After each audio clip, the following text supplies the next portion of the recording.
So hi guys, just a really quick one, and do not try this at home, kids. This slightly dangerous. Friend Sami, we were at a party, and we decided to have a little bit of fun with some slow motion video, and he came up with this idea. This is shot inside. You can see the LED lights with their refresh rate ruining it. So we went outside, and trying to get the best shot of this happening, igniting the gas coming out of his mouth, was quite funny. Like I say, shot at 500 frames per second, Sony RX10 Mark IV.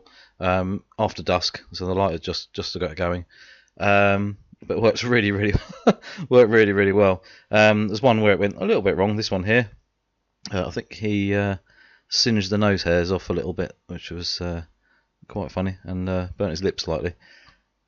But all in the world of entertainment, it's always fun.